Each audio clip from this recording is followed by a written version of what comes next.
All right, here we are with another podcast at the Healing Oasis. And since the last one was such a great hit, I had a lot of really good feedback. We decided to do this similar format where we are going to have a guest that was at the Healing Oasis, Friedbert. If you want to say hi, Friedbert. Hello. So he's calling in, I believe, from your Seattle home.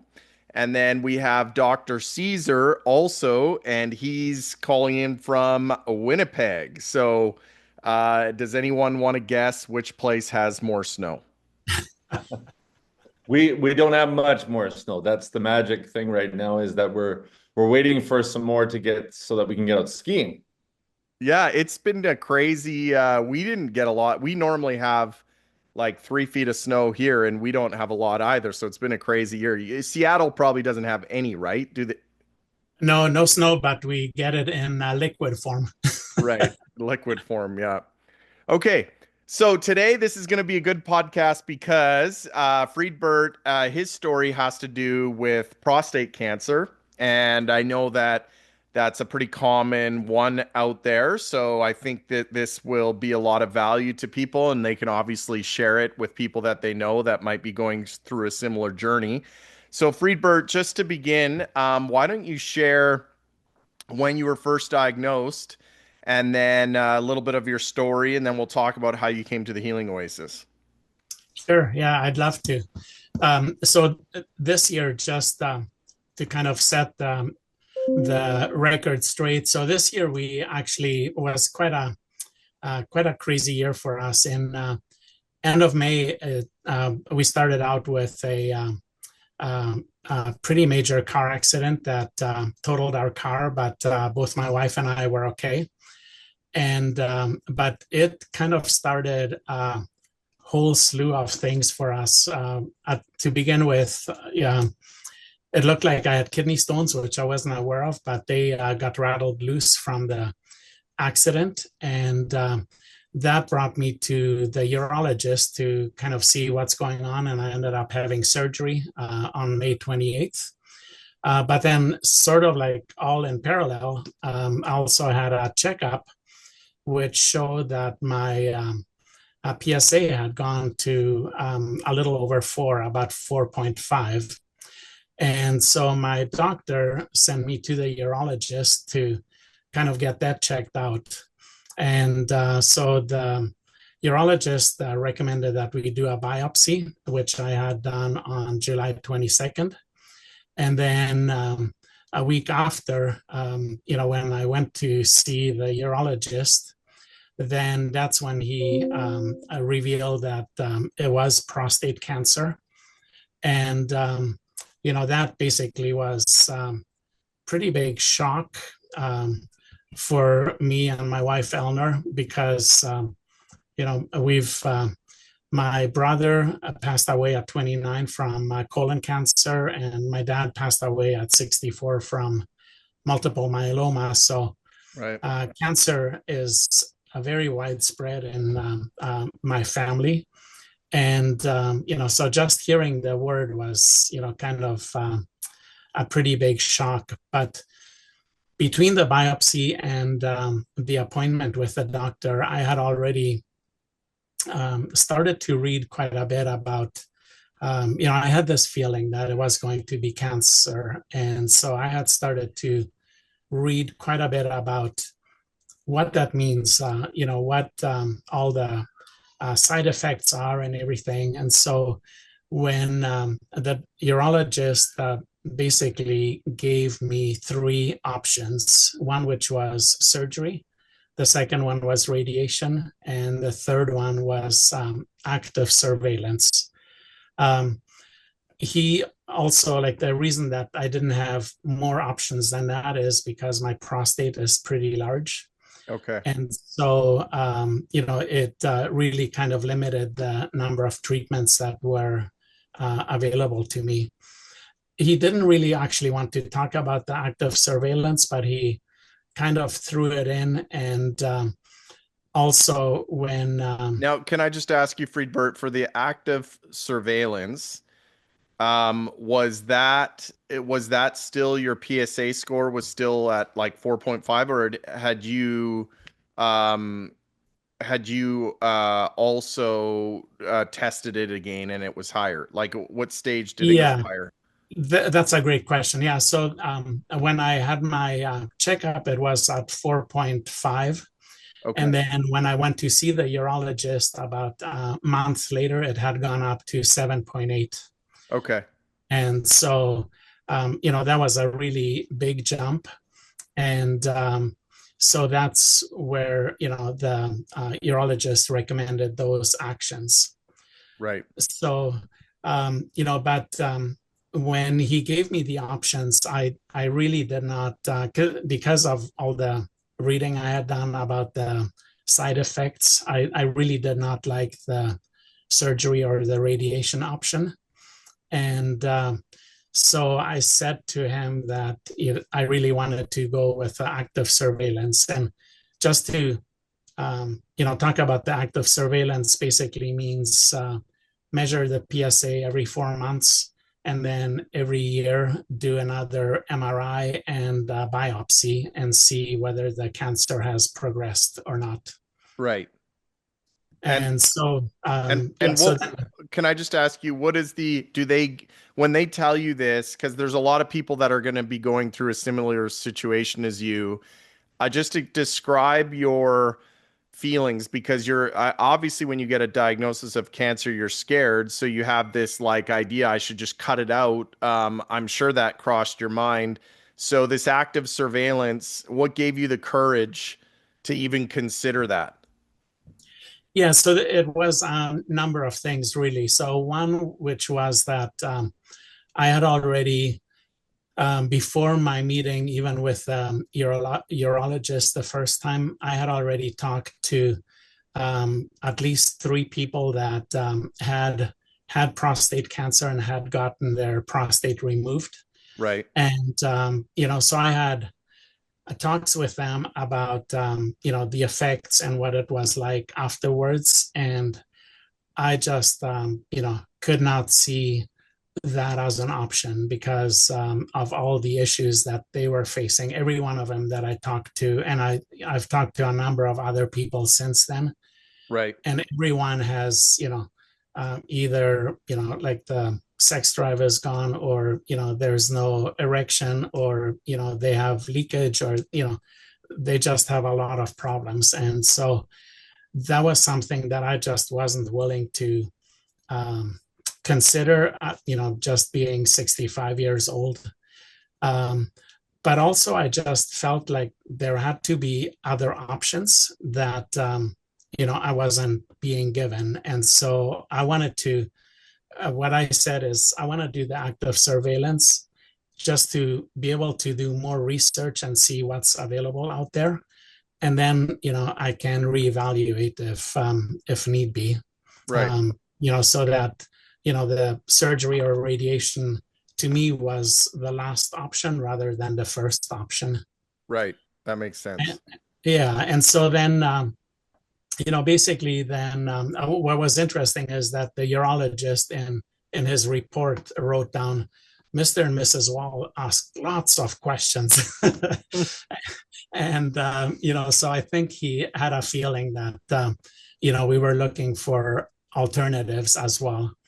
Right. Um, and so that's when we were talking to my wife's family and mentioning to them that I had prostate cancer, then my brother-in-law said, well, have you heard of this place called the Healing Oasis? And I said, I have not. And so then I started looking into that.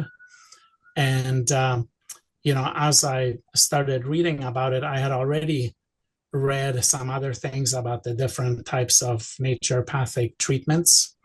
And, once I saw what the Healing Oasis was providing, I was very, very interested. And so that's how I got to talk to Dave. And,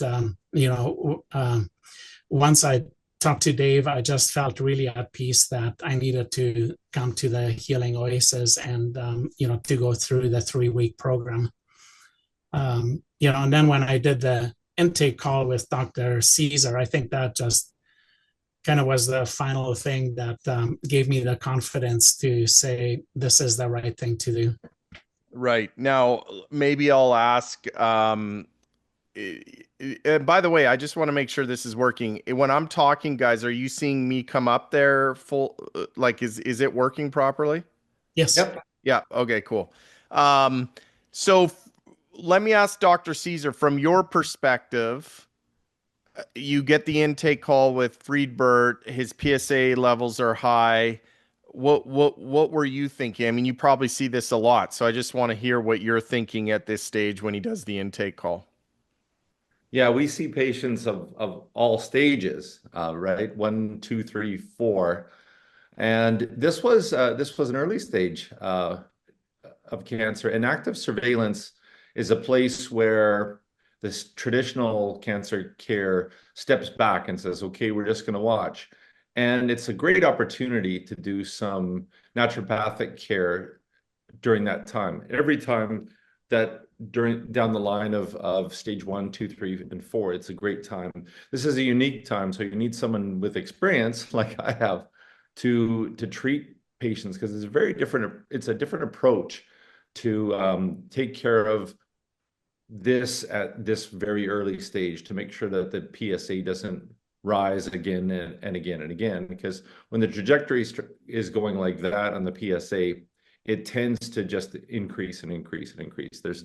Unless you've got proper treatment that brings it down, there's nothing that would reverse it other than proper therapies. And the traditional route, if Friedbert said, okay, I would do that, would be either the surgery.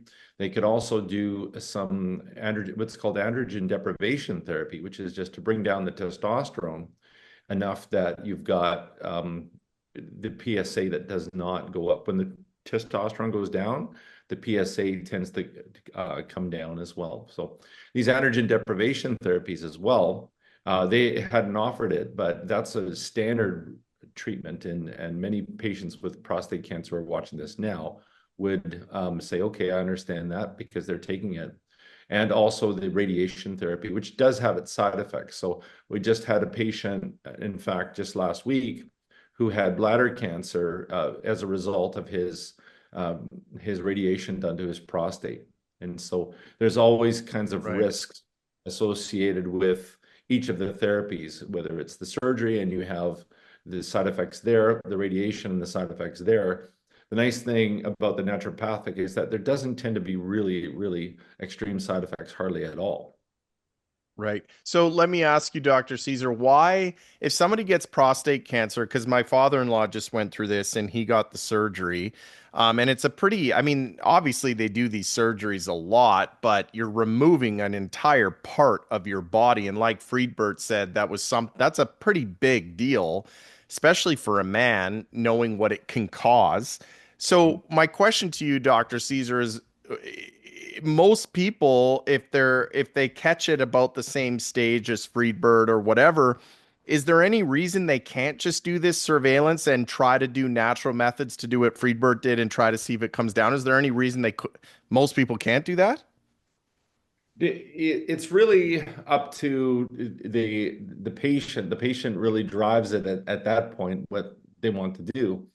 And some patients will do the surgery and they'll have very little side effects and they'll be fine. And others, like Freebert, choose, no, I don't want to do that because I've interviewed people who have had it done and I don't want to go through those side effects. So the active surveillance route was it's a personal choice. And it's also what we call the doubling time on the PSA. So how quickly is that PSA firing up? And it tells you a little bit more of the aggressiveness of things. So we had a PSA in May of about 7.8, and then in August it went up to 8.75, and we had another, so it's increasing. Right. It's not necessarily doubling. So the choice to do something like this, I mean, as it turns out, was a really good one.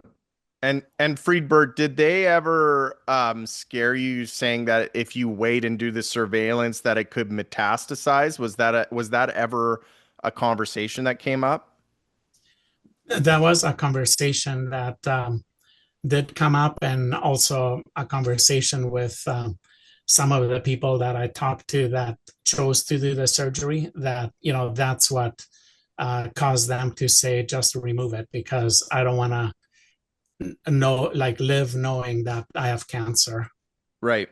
And so Dr. Caesar so now that I know that that's sort of a conversation that comes up, are you saying that by looking at the PSA and saying that if it is growing fast, like doubling in a certain period, that that's a sign that, hey, wait a second, this is really aggressive and maybe we should consider, is that what you were getting at?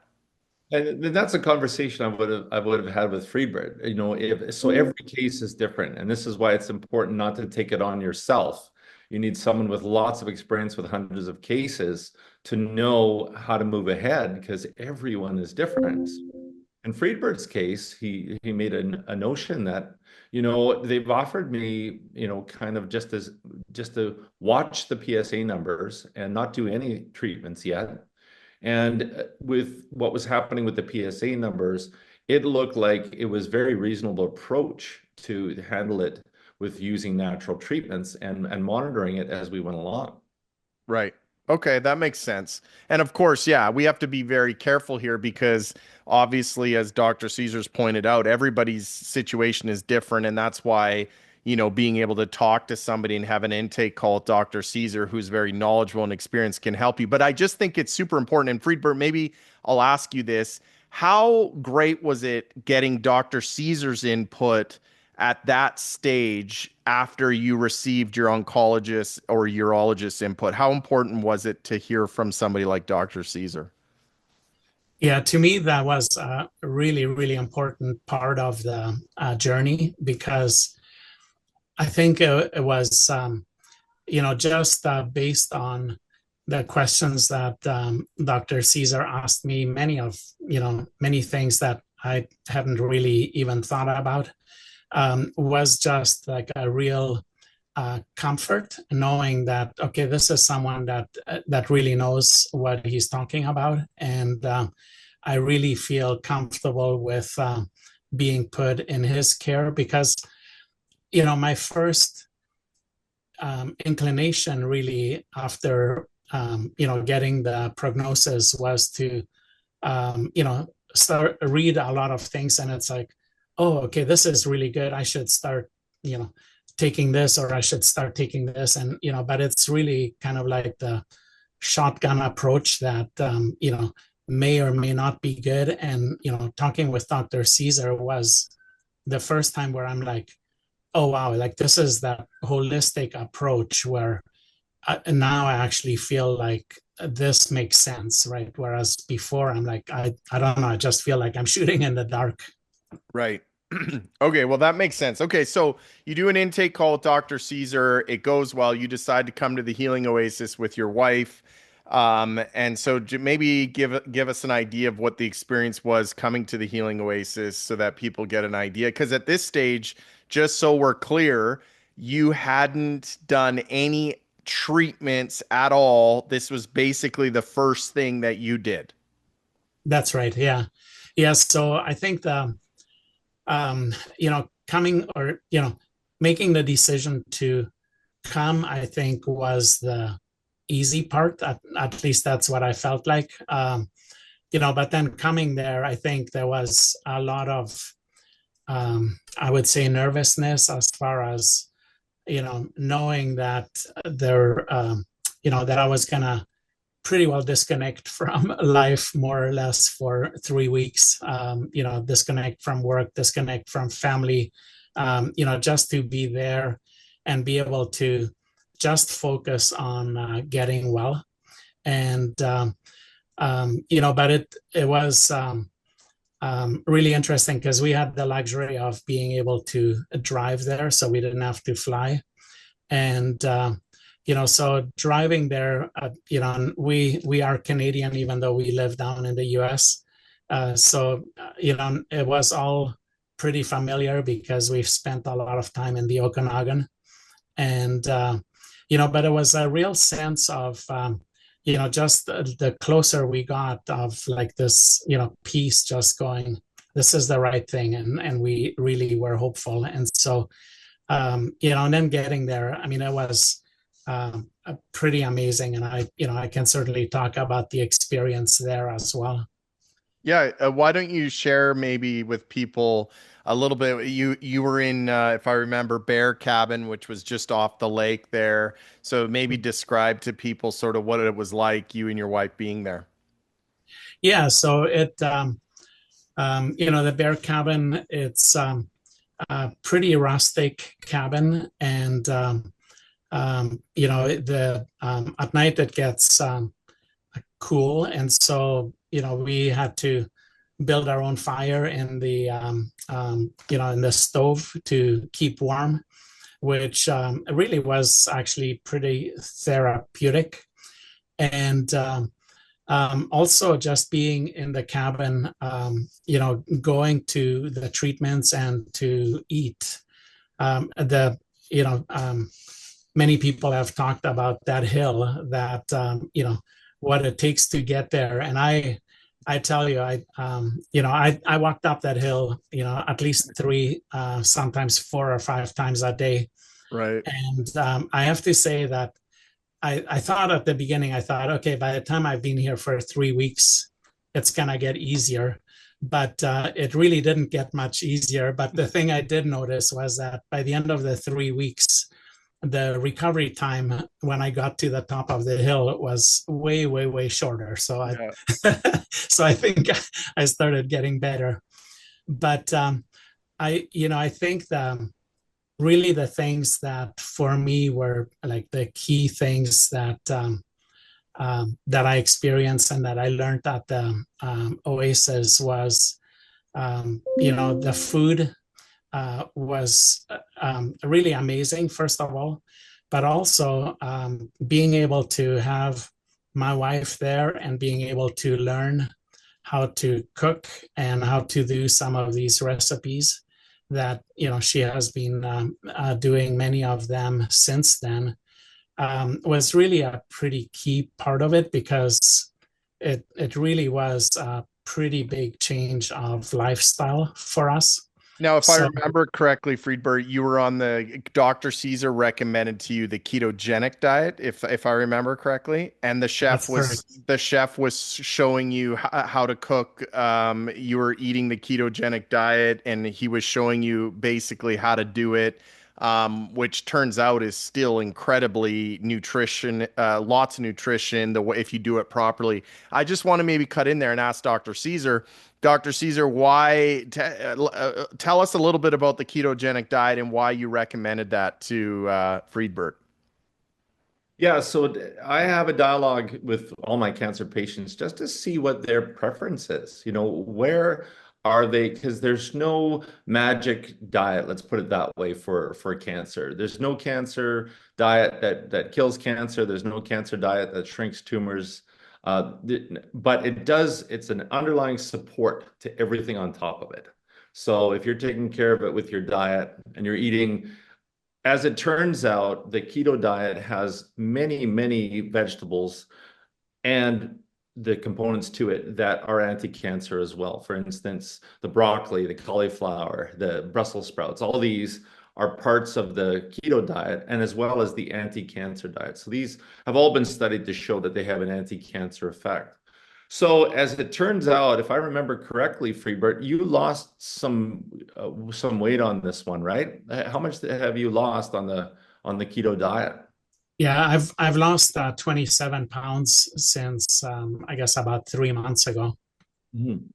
And that's a good healthy weight loss. You always want to make sure that that's a good needed healthy weight loss. And so with the emphasis on these keto foods, there's been a few studies on ketogenic diet and cancers, and all of them have shown benefit. And so I've seen this in my patients. Hundreds and hundreds of them have been on the keto diet. Some of them, some I don't. Some need to gain weight. Some are losing weight due to the cancer. So everybody's tailored differently. And Friedbert was in the spot. He was healthy. He was into making sure that he makes the right changes for his health. And so, as it turns out, the ketogenic diet was a very appropriate diet for him, not only to get the results that we wanted, which was to keep that PSA down, but also just for his general lifestyle and his general health. And that's the beauty of handling it from the base up with using diet as part of the overall therapies, as not the only one, to achieve that success. So the ketogenic diet was chosen because of Friedbert said, yeah, that sounds good to me. Yeah, and I think that's important distinction. That's why I love having Dr. Caesar as our partner because we're not just like raw plant-based diet here. We obviously don't believe in any kind of sugar processed food. It's all made from scratch. But everybody, like Dr. Caesar says, you as an individual, as a human being, you're different than everybody else. So that's why that intake call is super important because Dr. Caesar can talk through that with you. Friedbert, what did you think, by the way, of our chef Shane and the food that you were getting as far as was that pretty enjoyable?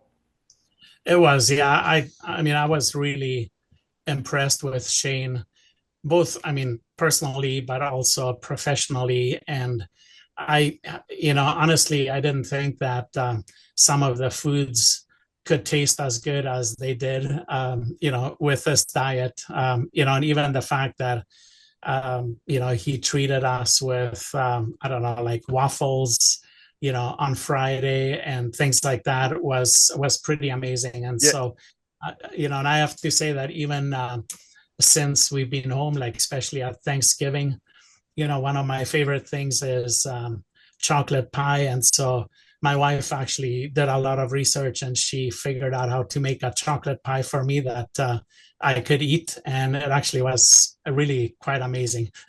Yeah, it's actually pretty cool. Like he makes these waffles that are ketogenic, super healthy. And I said to my wife, it's like one of the best waffles I've ever had. And it's just amazing how you don't have to be, people think when you really go like healthy, like no sugar, no processed food, people think that, oh, it's not going to be great. But man, people that come here and they learn from Shane, they realize food actually can be some of the best food you ever ate doing it if you're doing it properly. So that's good to hear. Yeah, So and all the substitutes, like I mean, no rice, no potatoes, and no pasta. But there are so many things that you can substitute for that actually still tastes good. And I think that was one of the big takeaways for me is that wow, you can actually still have very, very tasty and really good food that's actually good for you. right, And totally. those waffles are actually more healthy than not. When you think of waffles in general, there's lots of white flour in there. There's lots of package and lots of garbage in there. And that particular recipe that Shane has, that's I've been working on that one probably for about 12 years to Wow. tailor it. And so, he's incorporated so much of years of working with the cancer diet and with the ketogenic diet to pass it on to you guys. It's just fantastic. And one of the main ingredients in that is actually the almond flour. And the interesting thing about the almonds is that they have an anti-cancer action to them.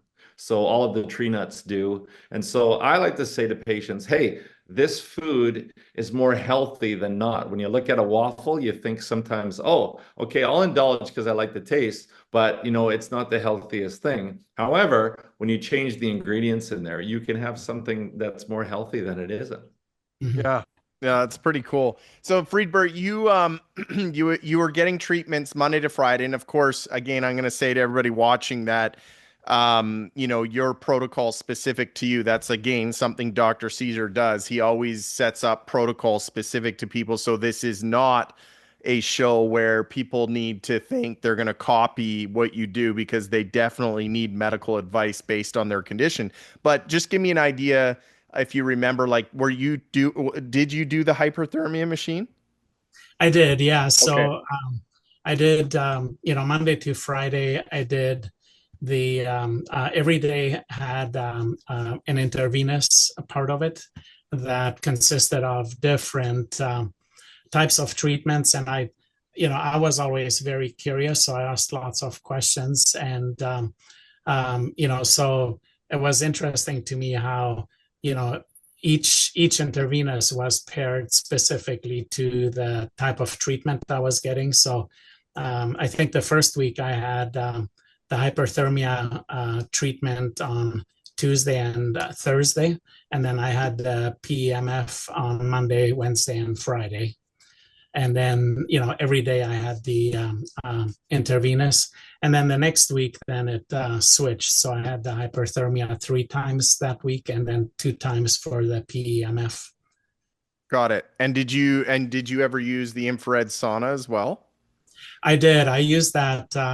I don't know how many times, but quite a few times, and it was really, really good. Yeah.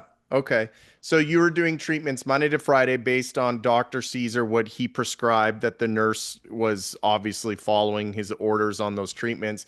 Um, did you, just for people watching, like, did you notice any difference? Like, did you feel like there was any kind of detox happening, or did you feel more energy by the third week? Like, just give us an idea of what it was like. Yeah, that's a great question. So the first week I didn't really feel that much different. I think it was the second week that I really started feeling um, like the detoxification happening, and I really you know, as far as bowel movements and everything, I'd had a lot, and I wasn't really feeling that good. I also kind of felt like I was um, gonna get a cold. But you know, I just like, and I slept a lot. I was getting really tired. So even during the day, I felt like I needed to have a rest. But then you know, after that second week, the third week was just the week where it really started going in a really good direction. And I started just feeling a whole lot better. I started feeling, you know, more energy, and you know, just started feeling better in general. Right. Yeah, that's awesome.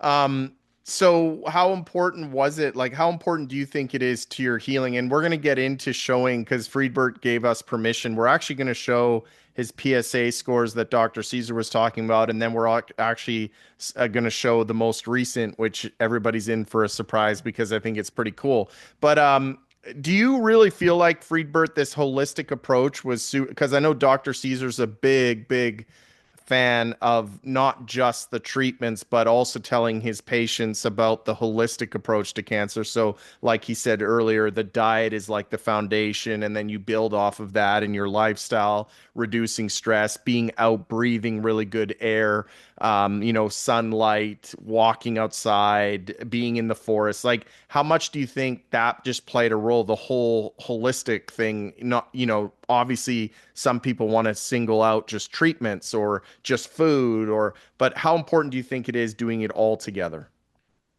Yeah, I really feel that everything together is what just helps with you know, getting better. So I mean, I think every part is important, but I don't think any one part is necessarily the only thing. So, you know, like you know, of course, I'm still on the diet. I still take all of the supplements that Dr. Caesar prescribed.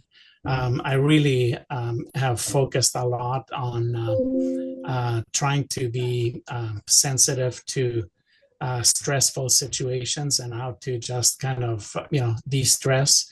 And then also like the learning part, you know, we learned a lot at the Healing Oasis about like what are all the things that really help with the healing part.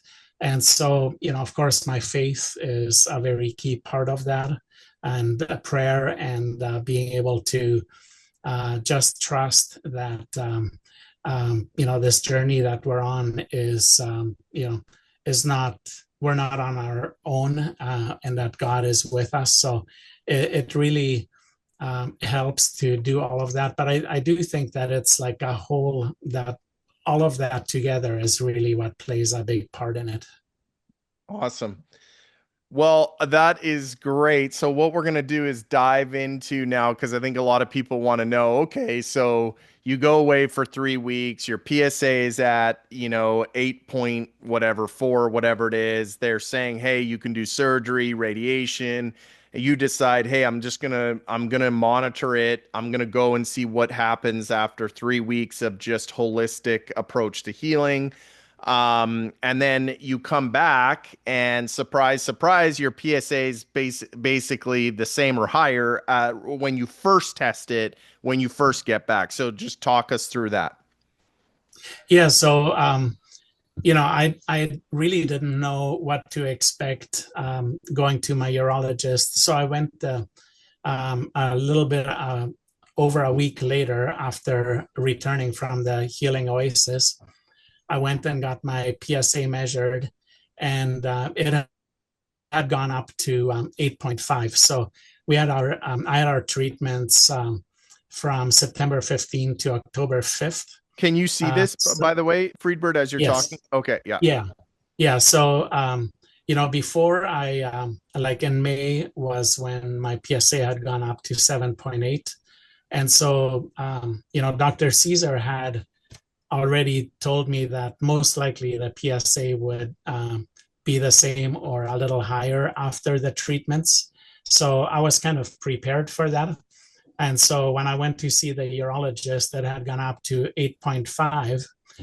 And I was worried that he was going to say, oh, now you have to get the surgery like immediately because it's gone up. But interestingly enough, he's like, yeah, I wouldn't worry about it. And I'm like, this is kind of weird. So I didn't tell him about the treatments that I did, but what I did tell him is that I was on a keto diet now, and he said, Okay. "Oh, that's very good. Just keep doing that." And I'm like, oh, "Okay." So it was a little unexpected because of some of the other patients that I had talked to that had very different experiences with their oncologists because they basically said, "Oh, well, if you're gonna do, you know, naturopathic treatments, then don't ever come back to see me." So, so I was a little worried about that, but I was very happy that that's what it was. So now, if you don't mind, I'm going to ask Dr. Caesar, or did you call Dr. Caesar after you found out it was 8.5 and he said just give it time, or did you No, talk to him? that was before, like when we were at the Healing Oasis and Okay, my visit with Dr. Caesar. Then he told me that then yeah. don't necessarily expect it to go down right away. Right. Okay. So now, Dr. Caesar, before we show the most recent one, which is awesome, I think everybody watching this, it'll be a pleasant surprise for people. But before we get into that, why is it that someone comes and gets treatments for 3 weeks? They're eating great food, they're getting all the treatments you prescribe. Why is it that sometimes the tumor markers go up? What's the reason behind this? Yeah, so the tumor markers are measurement in the blood of what's happening in the cancer site. So most of them are proteins, some of them are carbohydrates. PSA is a prostate specific antigen. So it's actually a protein. And what happens is if it's treated and you're actually knocking out the cancer, it can liberate more into the blood. So you can release more of the antigens into the blood and get it to go up higher. And just from having treated so many patients with prostate cancer, I let Friedbert know that I think either on our first or second visit that we had together. So he was at least prepared to know that, okay, don't panic. If it goes up, it goes up. And that's just part of the whole treatment process. And it's the same thing, on the oncology side. Like my experiences with oncologists is that they have very, very little knowledge about natural treatments, in fact, none at all. So it's interesting, the urologists who do treat prostate cancer tend to be a little bit on the better side, in my experience, in with their patients, than comparing to breast cancer or colon cancer or whatever it might be. They just tend to be a little bit more accepting in general, is what I found. Like we've got some great great cancer docs that treat prostate cancer that I've been working with a long time. So I'm great. It's great that Friedbert had that experience where he said, "Oh, okay, I mentioned that I had a keto diet, and they were pretty encouraging about that." You don't always get that, so patients can get really, really, really hammered if they feel that they're one who's caring for them on the cancer side is just dismissing everything that they're doing. But this was, there's lots of things, pointing Friedbert in a great direction, and one of them was, some of the care that he got from the prostate cancer side. So now you guys can see my screen now, I hope, where Friedbert talk us through. Um, you get a test result on November 22nd, and it must have been pretty surprising to you to see that. I believe it was 4.64 now, right? Yes, yeah, and it was one of those things where the urologist said, okay, well, we'll measure it again in on April 1st. And for myself, I'm like, well, that's a long time. I'd rather see something before then. So, I went and got this measurement taken, and then talked to Dr. Caesar after sharing that with him. But I was interesting because the lab called me with the results, and they said, well, we have some bad news for you. And I'm like, oh, great, what's that? And so she said, well, your PSA number is really quite high. It's like, above the threshold of 4. And I said, well, what is it? And she said, it's 4.64. And I said, oh, well, that's actually great news. But she didn't know that what it was beforehand. So Right. So you cut it basically, following Dr. Caesar's protocol, coming to the Healing Oasis, you cut your PSA score in half, even though it went up at first, because like Dr. Caesar says, they're gonna be diet, but you cut it off, cut it down in half. I think that's pretty incredible, especially since you're making a decision on whether you're going to keep an organ in your body or not. And I was just asking you earlier, this is significant to you because you now have the goal to keep dropping it and try to get it below 4, which means really you're good. You don't have to make a decision for surgery, right? I believe so. Yeah. I mean, I'm very optimistic and very hopeful. That's amazing. That's awesome. So, Dr. Caesar, any last comments here before we wrap up about seeing that score drop so significantly? Maybe I'll let you comment on that. Yeah, now a key here is to delay the the treatment, because the cancer treatment for prostate cancer has an only short window that it works on the oncology side. And that's to use what's called androgen deprivation therapy. And it's a shot that you do every 3 months. It's as well as there's some oral medicines that lower testosterone.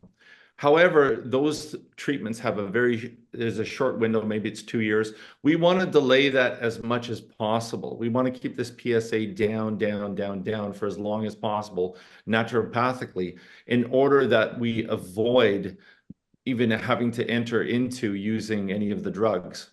If we can put it off for good, that's fantastic. If we could put it off for several years, that's way better for Friedbert, because what happens is once you enter into those shots that you do every 3 months, you are inevitably going to have it so that the cancer comes back aggressively and the PSA skyrockets.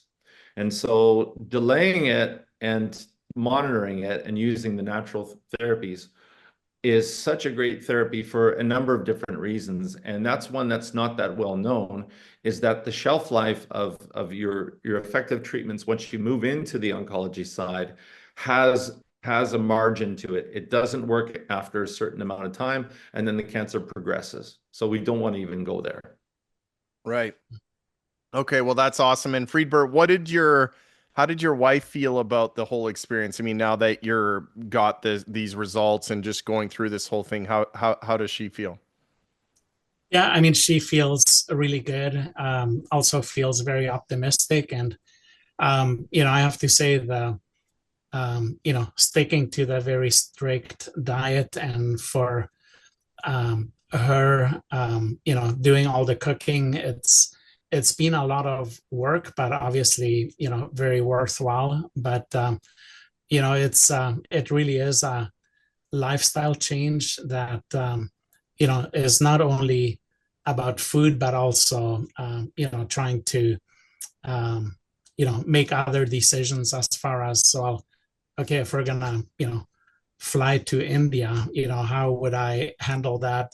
So we're still learning. And even, one of the things I was pretty nervous about was leaving the nest at the Healing Oasis, was like, oh, can I even ever go out for dinner anymore? And it's actually not so bad. It really, you just have to be a lot more focused, have to ask the right questions, and pick the right foods. But we're buying everything organic now, and really reading all the labels on what has sugar and what doesn't, or actually most of it does, but so really just being a lot more aware. And and it's all possible. But it's definitely work. But it's for us, like Dr. Caesar said, if this delays it for a period of time, or for as long as we can, as long as I live, then it's well worth it. Okay, so last question, Friedbert. I know a lot of people, like in your position, fortunately, I think financially, you were able to do this with the Healing Oasis, and you're in a good, there's a lot of people out there that it really takes a lot for them to put the money together. Sometimes they have to go to their families, sometimes they have to sell a vehicle. Um, be honest, what do you think about investing? I mean, even though you had the ability to do it, you still had to take that chunk of money and invest it in yourself, come to the Healing Oasis, do the treatments, because none of this is publicly funded. So, I think a lot of times, and I know a lot of people right now are probably nodding their head because they're in this situation where they're like, okay, I believe Friedbert, I'm totally there, but public system's free. The surgery's free, and I say free because I mean it's not free. I mean, everybody knows that the pharmaceutical companies are getting massive payouts. The surgery, the doctor's getting a ton of money. But the point is that in their minds it's free. So just talk about that. Was the investment worth it? And what would you say to somebody that's sort of trying to figure out what they should do when it comes to the financial side of it? Oh, I think, hold That on. Oh, am I Oh, back? yeah, now you're back. Yeah. Sorry, I just ended by saying, do you mind sharing what it would? I don't know where I cut off, but I was just saying, could you share for people that are in that position trying to make that decision financially, and was it worth it? Could you maybe just talk about that? Yeah, I mean, it obviously was a pretty big decision for us as well. And but we felt that, we just felt so strong that, we were not ready for the options that were given to us, from the medical field. And, that it really was worth it. And if that meant, not doing things, or, whatever it took to put that money together, that we felt that it was worth it. And I do remember talking to a really good friend of mine who did have the surgery, and he had radiation and all sorts of things. And he's like, oh my goodness, if I would have had that opportunity, even though, financially it would have been very, very tough for them, he would have taken it in a heartbeat. And so, that was really encouraging to see that as well. But I don't regret it one bit, and I would do it all over again if that's what I needed to do. Awesome. Well, this was great. I appreciate your time, Friedbert. I know that it's a Sunday night, and I know that you took your time, and Dr. Caesar took his time. So I think this is fantastic. I just want to say to everyone that's watching there is hope. There's no guarantees, but at least there's hope. I mean, being able to, there's nothing wrong. And I think Friedbert, you'd agree, like changing your diet, changing your lifestyle, reducing your stress, getting in nature, getting natural treatments. I mean, you might as well do it, right? One of my good friends just got diagnosed with cancer, and I keep telling him sure, if you're going to do conventional, great, do the best of conventional, but hit the natural as hard as you Mm. can. And Dr. Caesar, maybe just to end, Friedbert, obviously he did this early. Is natural treatment okay for at any stage? Is there any time someone shouldn't consider natural, or is it at any time they should? What about even if they're in Freebert's case where it's down to 4.6, and is it, should he still keep doing natural treatments? I mean, is there any a time when it's not really the best time to do natural treatments? Every time is a good time. Absolutely every time. Whether it's early, end stage, every patient who has cancer should have the integrated approach, and an integrated approach from someone with lots of experience. So it's very, very important that you have someone who's worked through it and who knows the intricacies of everything. So let's say down the line that things go into, for Freebert, it goes below 4, and we've got it at 3, we've got it at 2, whatever it might be. We manage it very differently. So every time we get together and we chat, which we do, it's a different approach. It's starting from the history and then moving into a new venture. So sometimes you have to go into the place where you're taking care of the stem cells. That's a different set of treatments naturopathically. So each case is very, very different. And there is always the approach from naturopathic to get into and treating any time cancer of any type. Awesome. Okay, well, thank you everyone for this time. I think, again, I think this will be a lot of value to people out there. Feel free, if you're watching this, to share it with your friends if they do have prostate cancer. Actually, any type of cancer, a lot of the information in this video is applicable. So thank you, everyone, for coming on. Dr. Caesar, I know you're super busy, so thank you. And thank you again, Friedbert. Mhm. And thanks, Dave, for putting this all together and letting people know about what the wonderful treatments that they can receive.